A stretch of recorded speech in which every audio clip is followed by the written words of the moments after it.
क्या आप सोच सकते हैं कि एक योद्धा अपने दिए वादे को पूरा करने के लिए अपना सर कटने के बाद भी लड़ता रहे? थोड़ा नामुमकिन सा लगता है ना?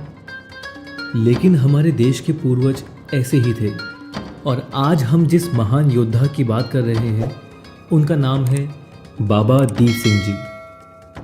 बाबा दीप सिंह जी एक वीर सिख योद्धा थे जिनका जन्म अमृतसर में हुआ था। काफ़ी छोटी उम्र से ही वो युद्ध कला सीखने लग गए थे और 20 साल की उम्र तक एक योद्धा बन गए। 1702 में शादी करने के बाद वो गुरुद्वारे दमदमा साहिब की देखरेख करने लगे। बाबा दीप सिंह जी गुरुमुखी, संस्कृत, पर्शियन, अरेबिक जैसी कई भाषाएं जानते थे। 1757 में काबुल से दिल्ली लौटते हुए अहमद खान अब्दाली के दस्ते पर हमला कर बाबा दीप सिंह ने कई बंदी बच्चे और औरतों को छुड़ा लिया। इस हमले से बौखलाकर अब्दाली ने अपने बेटे तैमूर शाह को सिखों के विनाश का हुक्म दिया। अपने पिता के आदेश अनुसार तैमूर शाह ने जगह जगह गुरुद्वारे और कई पवित्र स्थानों को नुकसान पहुंचाना शुरू कर दिया। इस दौरान तैमूर शाह ने सिखों के पवित्र स्थान हरमिंदर साहिब, जिसको आज गोल्डन टेम्पल कहते हैं, को भी बहुत नुकसान पहुंचाया और वहां के पवित्र कुंड को खून के रंग से रंग दिया। हरमिंदर साहिब को नुकसान पहुंचाए जाने की खबर जब बाबा दीप सिंह जी को मिली तो उन्होंने सिखों को हरमिंदर साहिब को मुगलों से आज़ाद करवाकर वहां दिवाली मनाने को कहा और उनके शानदार भाषण को सुनते ही करीब 500 सिख योद्धा उनके साथ हरमिंदर साहिब को बचाने के लिए अमृतसर की ओर चल दिए। देखते ही देखते बाबा दीप सिंह जी के कारवे में करीब 5000 खालसा योद्धा शामिल हो गए। बाबा दीप सिंह जी के दस्ते के हरमिंदर साहिब की ओर बढ़ने की खबर पाकर तैमूर शाह ने करीब 20,000 योद्धाओं की सेना को अमृतसर की ओर रवाना कर दिया। तैमूर शाह की सेना हरमिंदर साहिब से करीब 6 मील की दूरी पर बाबा दीप सिंह और उनके खालसा योद्धाओं का सामना करने के लिए तैयार थी।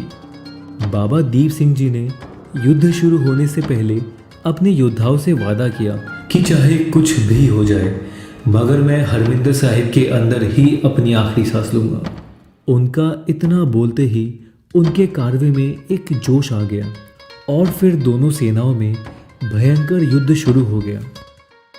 धीरे धीरे बाबा दीप सिंह जी की सेना लड़ते हुए हरमिंदर साहिब के करीब पहुंचने लगी, लेकिन तभी वहां जनरल अटल खान और बाबा दीप सिंह जी के बीच एक घमासान युद्ध हुआ।